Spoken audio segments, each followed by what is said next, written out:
Hi students, आज हम लोग मैट्रिक्स के नेक्स्ट टॉपिक के साथ मिलते हैं। तो हम लोग पहले मैट्रिक्स में बहुत सारी चीज़ पढ़ चुके हैं 2 क्लासों में, तो मैं थोड़ा सा उसको दोहरा देना चाहता हूँ। सबसे पहले क्या पढ़े थे? मैट्रिक्स का कोटि, अवयवों की स्थिति, अवयवों की संख्या, अवयव के प्रकार, और क्या पढ़े थे? फिर एक नेक्स्ट टॉपिक में पढ़े थे हम लोग मैट्रिक्स ऑपरेशन ऑन मैट्रिक्स, यानी कि अवयवों पर संक्रिया, उसमें जोड़ घटाव गुणा वगैरह पढ़े। आज वो जितने सारे टॉपिक पढ़े थे तो सारे टॉपिक का क्या करते हैं, कुछ एग्जाम्पल लेते हैं आपके एनसीईआरटी बुक से और क्या करते हैं उसको यहाँ सोल्व करते हैं। उम्मीद है कि आप लोग भी कुछ सोल्यूशन किए होंगे और जो नहीं होता हम यहाँ देखते हैं। चलिए ठीक है, तो हम सबसे पहले एक क्वेश्चन के साथ यहाँ मिल रहे हैं।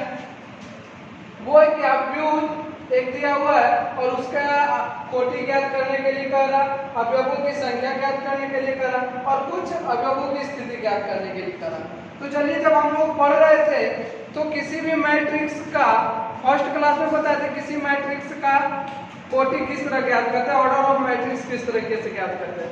तो किसी भी मैट्रिक्स का कोटि ज्ञात करने का तरीका बताए थे m इंटू एल, जहाँ m जो है नंबर्स ऑफ रो है, यानी क्या चीज, जहाँ m जो है पंक्तियों की संख्या को डिनोट करता है यानी नंबर ऑफ रो, और n जो है नंबर ऑफ कॉलम को डिनोट करता है यानी कि स्तंभों की संख्या। तो ये हमको जो करा अवयवों की कोटि, तो सबसे पहले हमको इसमें देखना पड़ेगा अवयवों की कोटि बराबर m इंटू n। इसी से ना बाबू m इंटू n क्या है, m क्या बताए, नंबर ऑफ रो। तो देखिए कितना रो है, रो किसको कहते हैं, पड़ी रेखा को ना, यानी किसका क्या चीज, पड़ी रेखा। तो 1 रो 2 रो 3 रो, यानी रो की संख्या कितना हो गया 3, इसलिए m का वैल्यू कितना लिखेंगे यहाँ 3। और n क्या चीज को डिनोट करता है, तो नंबर ऑफ कॉलम को, यानी खड़ी रेखा को। तो नंबर ऑफ कॉलम वो first column, second column, third column, fourth column, तो कुल स्तंभों की संख्या कितना हुआ 4। तो यहाँ क्या लिख देंगे 4। अब ये मेरा क्या बन गया, अवयवों का कोटि, यानी मैट्रिक्स का ऑर्डर बन गया, क्या 3 इंटू 4 ऑर्डर का मैट्रिक्स हो गया। चलिए अब दूसरा कहता है अवयवों की संख्या ज्ञात कीजिए। दिए गए अवयव में अवयवों की संख्या, तो हम बताए थे कि पहले उसका ऑर्डर जब हम ज्ञात करेंगे तभी अवयवों की संख्या ज्ञात करना संभव होगा। यहाँ तो एक छोटा सा मैट्रिक्स है तो हम काउंट भी कर लेंगे, लेकिन जब एक बड़ा मैट्रिक्स रहेगा तो काउंट करना संभव होगा नहीं, काउंट करना संभव होगा। तो वहाँ क्या करते हैं हम लोग, पहले उसके ऑर्डर ज्ञात करते हैं, और ऑर्डर जब है तो ऑर्डर क्या है 3 इंटू 4, और दोनों को जब मल्टीपल करेंगे तो जो रिजल्ट आएगा वो क्या होगा, टोटल नंबर्स ऑफ एलिमेंट होगा। तो टोटल कितना होता है 3 4 जा 12, यानी कि टोटल एलिमेंट की संख्या कितना हो गया 12 हो गया। अब आगे जो है अवयव की स्थिति को बताना है, क्या कर रहा है A13 किसी भी एलिमेंट को किस स्थिति किस चीज से बताते हैं, ए आई जे से बताते हैं। जहाँ ए जो है एलिमेंट को बताता है, आई जो है रो को बताता है और जे कॉलम को बताता है। तो आई, और सबसे पहले देखेंगे आई की जगह पे क्या है, तो 1 है। 1 कहने का मतलब फर्स्ट रो में है, तो फर्स्ट रो। तो फर्स्ट रो कौन सा है, यही है ना फर्स्ट रो। और क्या कर रहा है, जे की जगह पे कितना है 3, यानी कौन सा कॉलम, थर्ड कॉलम। तो first column, second column, third column. देखिए अब कौन सा, ये कॉमन कौन सा हो रहा है, तो 19 है, जो कि कॉमन है, इसलिए क्या हो जाएगा A13 के स्थिति में कौन सा है, तो 19 है। इसी तरह आपका कहता है A21, यानी कौन सा रो, तो सेकेंड रो, ये हुआ सेकेंड रो। और कौन सा कॉलम, फर्स्ट कॉलम, तो ये फर्स्ट कॉलम, तो कौन सा हो गया 45। इसी तरीके से आपकी 3 है, यानी थर्ड रो और थर्ड कॉलम, तो कौन सा हो गया -5। उसके बाद A24 है, यानी सेकेंड रो और फोर्थ कॉलम, तो सेकेंड रो और फोर्थ कॉलम कितना है 12 है। और फिर A23 यानी कि सेकेंड रो और third column, second row third column, क्या हुआ 5/2। तो इस तरीके से हम लोग पहले भी बताए थे, हमें उम्मीद है कि आप लोग पहले से ये बना चुके होंगे, लेकिन फिर से हम इसको क्या कि रिवाइज करेंगे। चलिए हम लोग सेकेंड क्वेश्चन के साथ मिलते हैं, और वो क्या है, यदि किसी अवयव में 24 अवयव है, यानी किसी मैट्रिक्स का एलिमेंट की संख्या दिया हुआ है। अभी क्या रहता था, मैट्रिक्स दिया हुआ रहता था और एलिमेंट की संख्या ज्ञात करना होता था। लेकिन यहाँ क्या किया है कि आपको एलिमेंट की संख्या दे देगा कि टोटल एलिमेंट कितना 24 है, और इसमें इसका ऑर्डर क्या होगा। अभी तक जो हम लोग पढ़े थे ऑर्डर से एलिमेंट की संख्या निकाल रहे थे, लेकिन यहाँ एलिमेंट की संख्या दिया है और ऑर्डर निकालने के लिए कह रहा है। तो कोई जरूरी है कि अगर 12 एलिमेंट है तो 3 into 4 और तरह का हो सकता है। तो जब एलिमेंट की संख्या दिया रहे और ऑर्डर ज्ञात करना रहे तो सबसे पहले जो एलिमेंट का संख्या है उसका क्या करेंगे, फैक्टराइजेशन करेंगे, गुणनखंड करेंगे। तो चलिए अगर हम लोग 24 का गुणनखंड करते हैं तो क्या होगा 2 से। चलिए या तो छोड़िए 2 को किस तरीके से लिख सकते हैं, तो 2 को लिख सकते हैं 1 गुने 24, 2 into 12, 3 into क्या लिख सकते हैं 8, 4 into 6, और कुछ लिख सकते हैं। और कोई तरीका है लिखने का? नहीं, तो नहीं लिख सकते। तो ऐसा हो सकता है सबसे पहला कि उस मैट्रिक्स में 24 अवयव जब हैं तो एक ही रो में 24 अवयव हो, एक ही रो में 24 अवयव हो। तो पहला क्या आ जाएगा, एक रो में 24 अवयव यानी कॉलम 24 होगा, रो 1 होगा। ऐसा भी हो सकता है कि एक ही कॉलम में 24 अवयव हो, तो जब एक ही कॉलम में 24 अवयव होगा तो क्या हो जाएगा 24 गुने 1 होगा, यानी रो 24 होगा लेकिन कॉलम 1 होगा। उसके बाद क्या फिर होगा कि 2 रो में होगा, अगर 2 रो में टोटल एलिमेंट है तब क्या होगा 12 कॉलम होगा।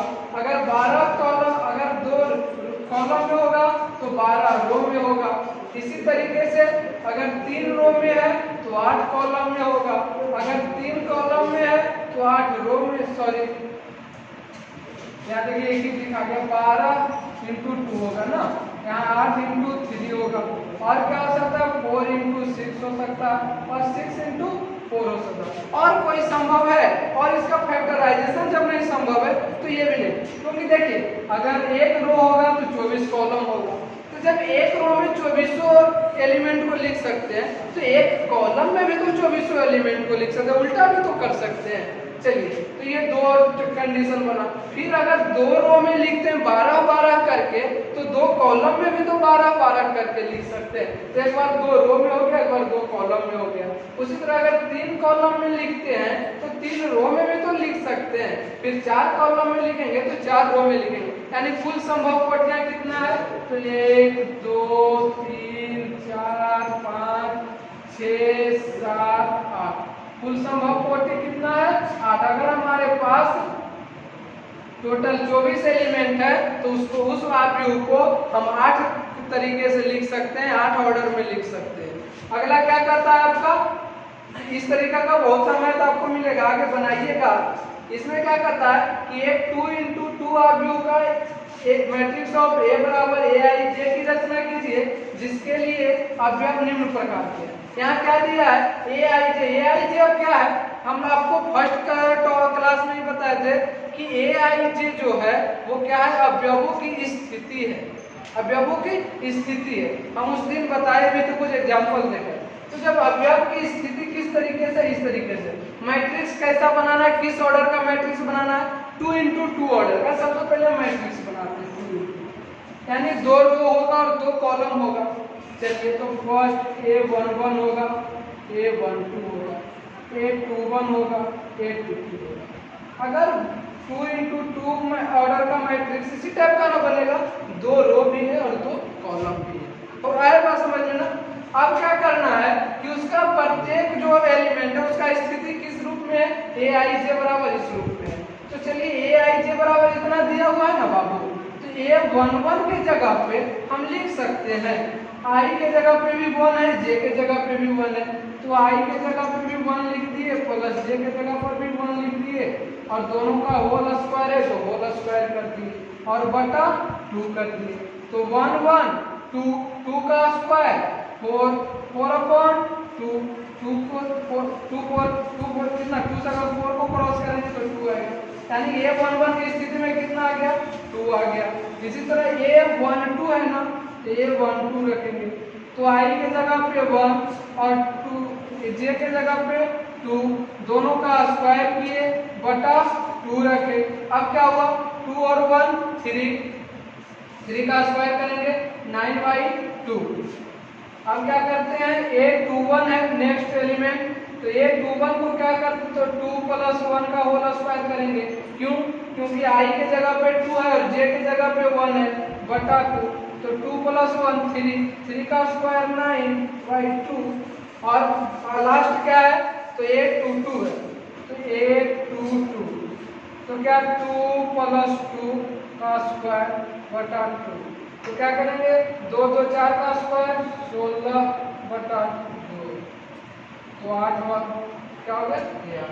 तो देखिए हम चारों एलिमेंट का क्या ना, A11 इक्वल्स कितना आया, तो A11 की जगह पे 2 आया, तो 2 लिखे। A12 के जगह पे क्या आया, 9/2, यहाँ 9/2 लिखेंगे।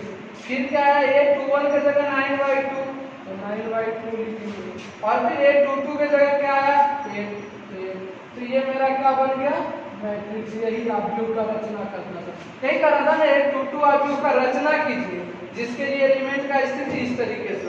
इसी तरीके से यहाँ कुछ और भी दे सकता है, ये 2 एलिमेंट है, 2 × 2 का ऑर्डर है, कहीं 3 × 4 का ऑर्डर भी हो सकता है। इसी तरह और भी एग्जांपल लेते हैं हम लोग। चलिए अब नेक्स्ट एग्जांपल में आते हैं। यहाँ कहता है समीकरण, निम्न समीकरण से x/y/z का मान ज्ञात करना।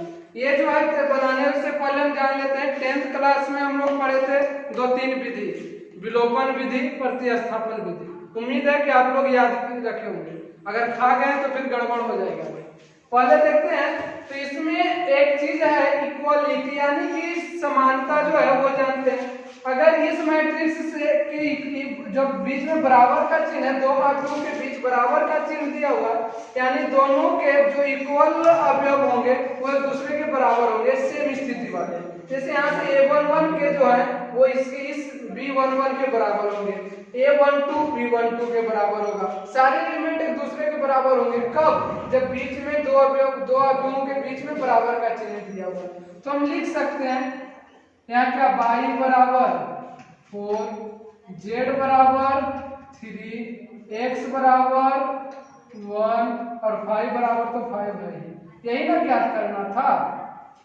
तो ये कब संभव है, तो ये तभी संभव है, हम जान लेते हैं कि दो आव्यूह के बीच जब बराबर का चिन्ह रहे तो दोनों आव्यूह के समान स्थिति वाले अवयव जो होते हैं वो क्या होते हैं, आपस में बराबर होते हैं। अगर इस फर्स्ट मैट्रिक्स से A11 स्थिति वाले लेंगे तो सेकेंड मैट्रिक्स के भी A11 स्थिति वाले जो आव्यूह होंगे, एलिमेंट होंगे, दोनों क्या होंगे, बराबर होंगे।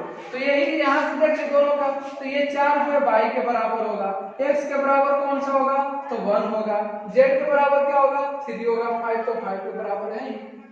तो इस तरीके से, लेकिन इसमें देखिए बराबर नहीं है, इसमें क्या होगा, x + y + z बराबर 9, इक्वेशन फर्स्ट मानते हैं। x + z बराबर 5, समीकरण सेकेंड मानते हैं, और y + z बराबर 7, समीकरण थर्ड मानते हैं। अब हम लोग चलते हैं 10th वाले विधि लगाते हैं, बहुत आसान तरीके से बन जाएगा।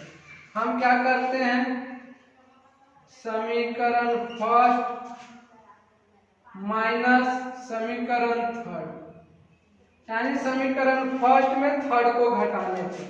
चलिए फर्स्ट क्या है, x + y + z बराबर 9, यही है ना बाबू समीकरण फर्स्ट। समीकरण थर्ड क्या है, y + z बराबर 7, समीकरण थर्ड। घटाना है, घटाने के लिए क्या करना पड़ता है, चिन्ह को बदलना पड़ता है। देखिए y से y कट गया, z से z कट गया, क्या बच गया, x बराबर 2। अब x का वैल्यू आ गया ना जी, तो जब x का वैल्यू यहाँ से मेरे पास आ गया तो x का वैल्यू हम समीकरण सेकेंड में रख दें, तो क्या करते हैं, पुनः या अगेन जो भी लिखना है, अगर अगेन लिखना है तो अगेन लिखिए, पुनः लिखना है। क्या करते हैं, x का मान समीकरण सेकेंड में रखने पर, इंग्लिश में लिखना है तो लिखिए put the value of x on equation second. English में लिखना है, हिंदी में तो हिंदी में लिखिए जैसे आपकी। तो क्या है, x + z बराबर 5।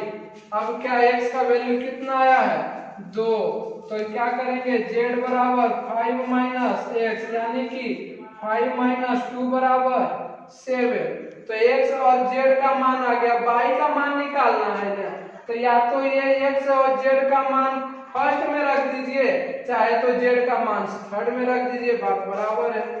तो जो आसान लगे तो थर्ड में रखना आसान है। यहाँ से किसका मान आया है बाबू, यहाँ से देखो z का मान आया है ना, z बराबर 7 आया ना, तो हम यहाँ से लिखते हैं z का मान समीकरण थर्ड में रखते हैं।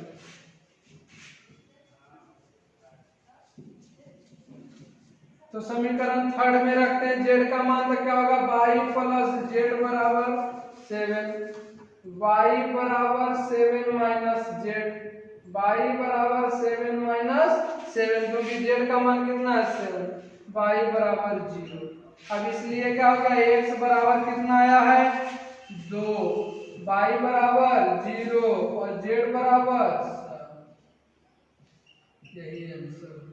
ये नहीं कि डायरेक्ट ऐसे आंसर लिख दीजिएगा, यहाँ पे कभी आंसर नहीं लिखे, क्योंकि क्वेश्चन में क्या कर रहा है, एक्स वाई जेड का मान निकालने के लिए ना, तो लास्ट में फाइनल रिजल्ट शो कीजिएगा ना कि एक्स वाई जेड इक्वल्स इतना। ठीक है, चलिए हम लोग नेक्स्ट एग्जांपल लेते हैं। अभी तक जो हम लोग बनाए एग्जांपल वो फर्स्ट टॉपिक जो पढ़ाए थे, फर्स्ट क्लास में पढ़ाए थे, उसका एग्जांपल था। अब जो हम लोग एग्जाम बनाएंगे वो सेकेंड टॉपिक जो हम पढ़ाए थे जोड़ घटाव के बारे में, उससे बनाएंगे। तो सबसे पहले हम लोग जोड़ देखते हैं। तो जोड़ और घटाव के लिए क्या बताए थे कि समान कोटि का होना आवश्यक है, यानी दो अवयव को अगर जोड़ना है तो दोनों अवयव का कोटि क्या होना चाहिए, समान होना चाहिए। चलिए सबसे पहले देखेंगे, अगर दोनों को जोड़ना है तो दोनों का कोटि समान है या नहीं। ये भी 2 into 2 का, ये भी 2 into 2 का, यानी इक्वल है। चलिए कोई बात नहीं। तो दोनों का जोड़ने के लिए क्या करना पड़ेगा बाबू, ये से जहां से इसका एलिमेंट उठाएंगे वहीं से इसका भी एलिमेंट उठाएंगे। तो a प्लस a, तो क्या होगा, a प्लस a 2a होता है, a स्क्वायर नहीं होता, a प्लस a 2a होता है। कभी कभी कंफ्यूजन में बच्चे लोग लिख देते हैं a स्क्वायर, वो गुना में होता है। और b है, ये माइनस b है। तो एक b अगर है और प्लस माइनस बी है, इस तरीके से, क्योंकि जोड़ना है तो बीच में प्लस का चिन्ह, तो b plus minus minus B cut गया तो क्या हो गया 0। अब क्या माइनस बी और ये प्लस बी, तो ये भी कैंसिल हो जाएगा, 0 हो गया, और ये क्या हो गया 2a हो गया। ये बंद कर तैयार हो गया आपका। तो जोड़ कितना आसान है।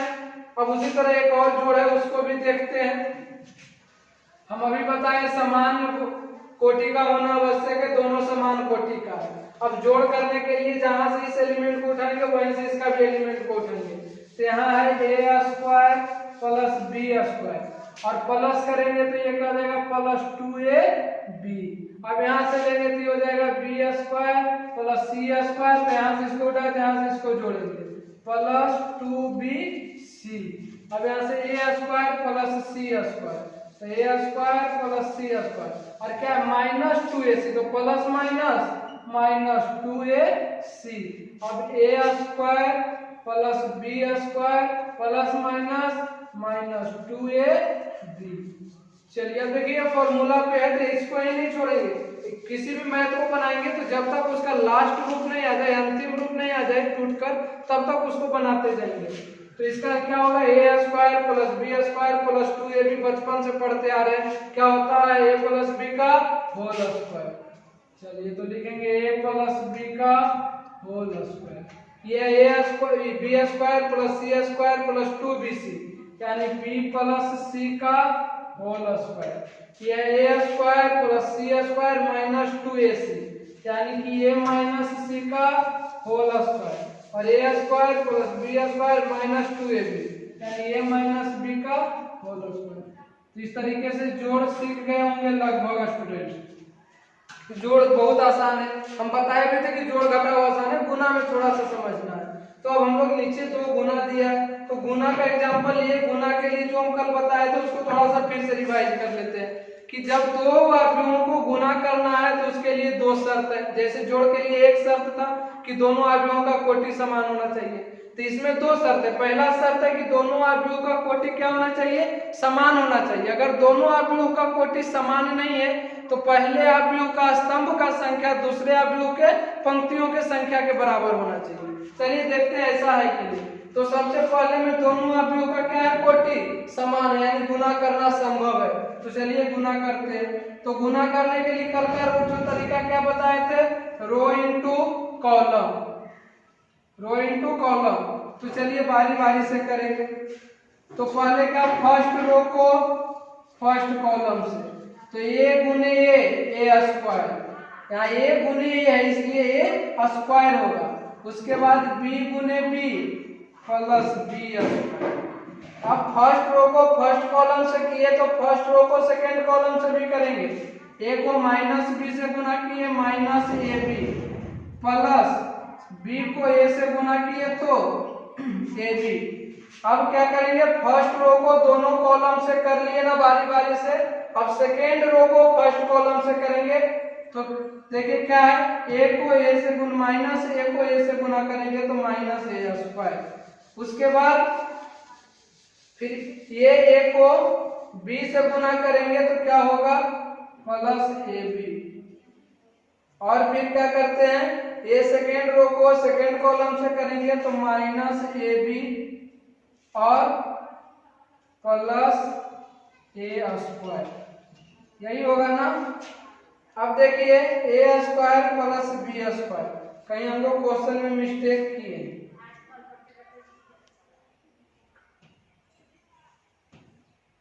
हम लोग कहीं ना कहीं यहाँ क्या होगा, बी होना चाहिए, यहाँ पे बी होना चाहिए माइनस बी, समझे, यहाँ क्या होगा बी होगा। तब ये क्या हो जाएगा माइनस ए बी, ये क्या होगा माइनस ए बी। आपका किताब का सही क्वेश्चन है, आप लोग देख लीजिएगा, मिस्टेक हुआ था।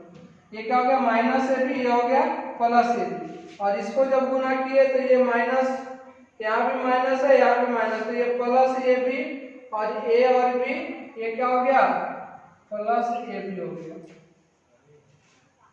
तो अब इसको देखते हैं, तो A square plus B square, A square plus B square, minus A B plus A B zero, minus A B plus A B zero, ये ए बी और ए बी 2ab, इस तरीके से ये बन गया। उसी तरीके ये तो क्या था, जब दोनों कोटि का दोनों अवयव का कोटि समान था तब इस तरीके से बना। जब कोटि जब समान नहीं है तो क्या बताए थे, पहले अवयव का स्तंभ का संख्या दूसरे अवयव के पंक्ति के संख्या के बराबर होना चाहिए। इसमें क्या है, रो 3 है पर कॉलम 1 है, तो इसमें कॉलम 3 है पर रो 1 है, यानी इसके कॉलम इसके रो के बराबर है ना बाबू। तो क्या इसको आप गुना नहीं कीजिएगा, हो जाएगा। लेकिन लग रहा होगा कैसे गुना होगा, ये तो छोटा सा गुना है, नहीं बहुत बड़ा गुना है। देख लीजिए ये क्या करेंगे, इसके फर्स्ट रो है ना ये बाबू, ये क्या है फर्स्ट रो है और ये इसका फर्स्ट कॉलम है, तो फर्स्ट रो को फर्स्ट कॉलम से करेंगे तो हो गए, लिख दिए। तो अब फर्स्ट रो को सेकेंड कॉलम से करेंगे तो 3 और फर्स्ट रो को थर्ड कॉलम से करेंगे तो 4। अब क्या करेंगे, फर्स्ट रो को तीनों कॉलम से कर लिए, अब क्या होगा सेकेंड रो को फर्स्ट कॉलम से करेंगे, 2 दूना 4। अब सेकेंड रो को सेकेंड कॉलम से 2 तिहाई 6 और फिर सेकेंड रो को थर्ड कॉलम से तो 4 दूना 8। फिर अब क्या करेंगे थर्ड कॉलम से, तो 3 दूना 6, 3 तिहाई 9, 3 चौका 12।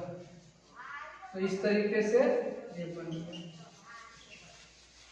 इस तरीके से जो क्या सीख लिए, जोड़ घटाव गुना कल भी बता दिए थे एग्जांपल देकर, आज भी बता दिए, क्लियर होगा। कुछ और एग्जांपल ले लेते हैं ताकि आप लोग का और दूर हो जाए जो भी हो। चलिए फिर देखते हैं नेक्स्ट एग्जांपल क्या कहता है कि cos थीटा इनटू एक मैट्रिक्स के साथ cos थीटा इधर गुना है इधर साइन है।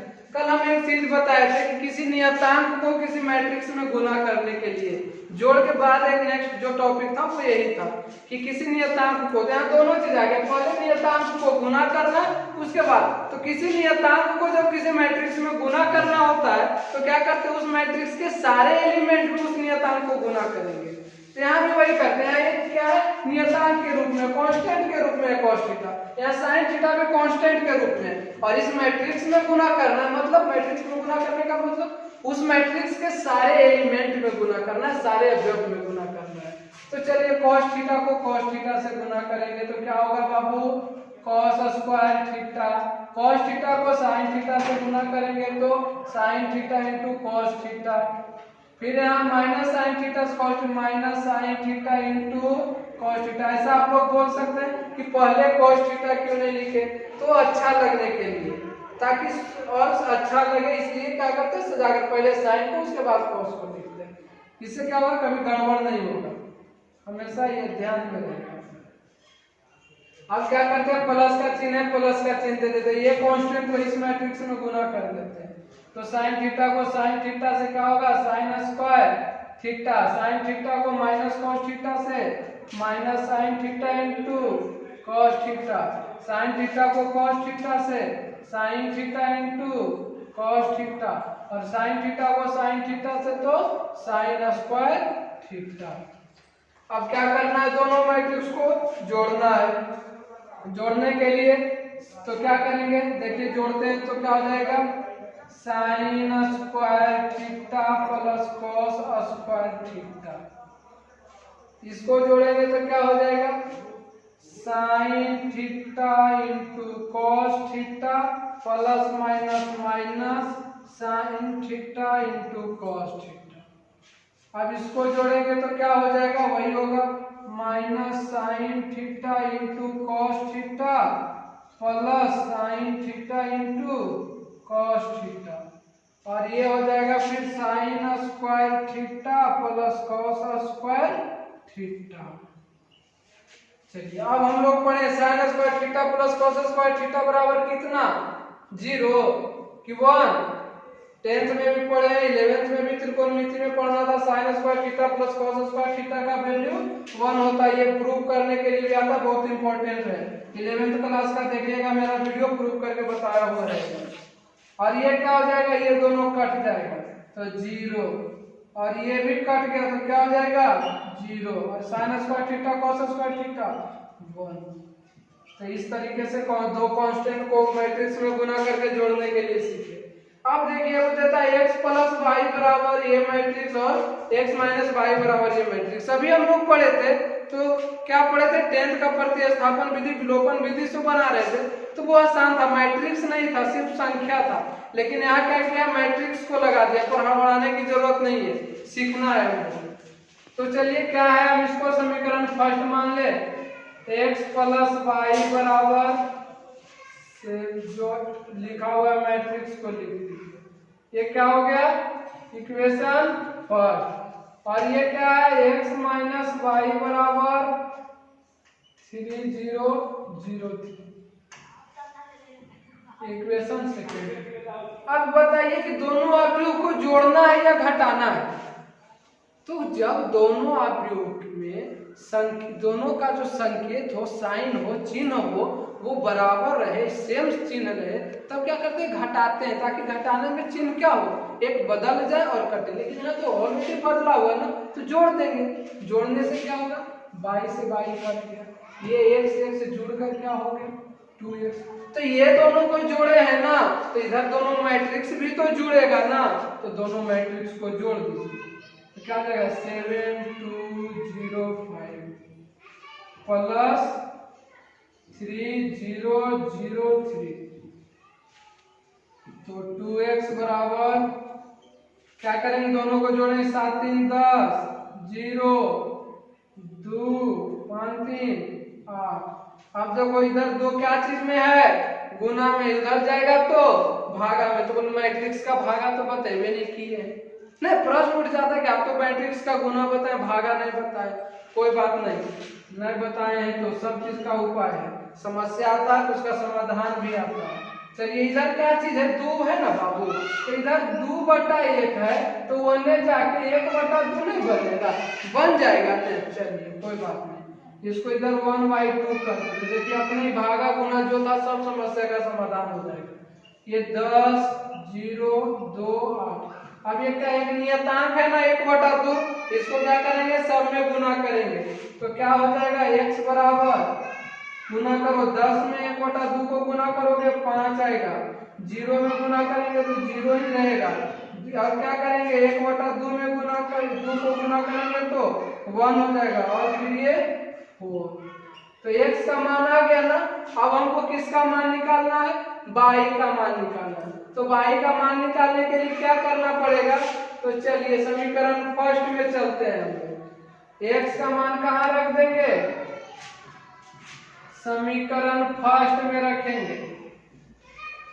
फर्स्ट में रखने पर तो समीकरण फर्स्ट क्या कहता है बाबू, x प्लस वाई बराबर 7025। तो ये क्या करेंगे, y का वैल्यू निकालना है ना, इधर x प्लस में उधर जाके माइनस में, तो कितना है माइनस x नहीं करके x का वैल्यू लिख देते हैं, कितना है 5104।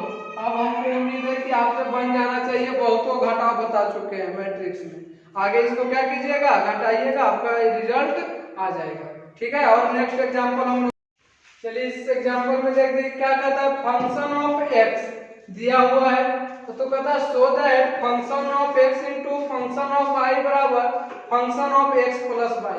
पहले हम जो लोग जानते हैं function of x function of y है क्या, तो जब फंक्शन ऑफ x है तो जितने सारे भी त्रिकोणमितीय अनुपात है सबका एंगल क्या है, x है।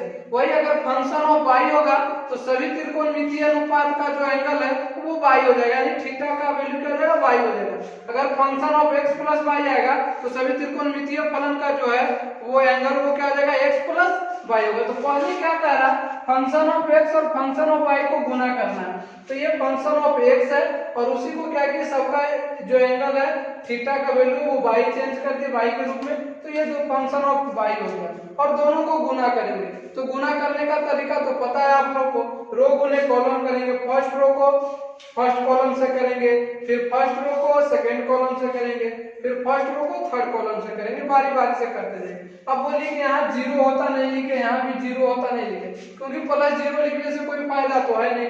इसमें जीरो प्लस जीरो होता तो वैल्यू तो जीरो ही आएगा रिजल्ट लास्टली। इसलिए सेकेंड रो को फर्स्ट कॉलम से किए तो ये गुना करके आया, सेकेंड रो को सेकेंड कॉलम से करेंगे तो यहाँ आएगा, और फिर ये क्या करेंगे सेकेंड रो को थर्ड कॉलम से करेंगे तो सिर्फ जीरो आएगा। और जब थर्ड रो को फर्स्ट कॉलम से किए तो जीरो, थर्ड रो को सेकेंड कॉलम से भी करेंगे तो जीरो, और थर्ड रो को थर्ड कॉलम से करेंगे तो वन आएगा। क्यों वन आएगा, क्योंकि लास्ट में 1 × 1 होगा। तो देखिए यहाँ तक तो गुना करने तक तो सबको समझ में आता है, सब बच्चे गुना कर लेते हैं, पर आगे function of x plus y के फॉर्म में लाने में सब को गड़बड़ाते हैं। तो उसे गड़बड़ाने का कारण क्या है, आप 11th क्लास में चलिए और फॉर्मूला याद कीजिए, साइन ए प्लस बी का फॉर्मूला था, साइन ए माइनस बी का फॉर्मूला। तो साइन ए प्लस बी का फॉर्मूला क्या होता है याद कीजिए, तो साइन ए प्लस बी का फॉर्मूला होता है साइन ए क्या होता है, साइन ए प्लस बी वाला फॉर्मूला ये होता है, कॉस ए प्लस बी का पहले फॉर्मूला होगा क्योंकि ये कॉस का फॉर्म है। तो कॉस ए प्लस बी का फॉर्मूला होता है cos A into cos B minus sine A into sine B. तो ये देखो इसी को लिख सकते हैं cos A into cos B minus sine A into sine B को कॉस ए क्या A minus A plus B लिख सकते हैं। यहाँ ए और बी तो नहीं है, एक्स वाई है तो एक्स वाई लिखेंगे। उसी तरीके से क्या ये minus sine y into cos x minus sine x into cos y, अगर ए बी के फॉर्म में रहता तो तुरंत आप लिख देते, लेकिन एक्स और वाई के फॉर्म में तो थोड़ा सा प्रॉब्लम होता होगा, पर आप देख लीजिएगा थोड़ा सा फॉर्मूला को, और यही फॉर्मूला होता है। फिर इसका क्या होता है minus sine x plus Y.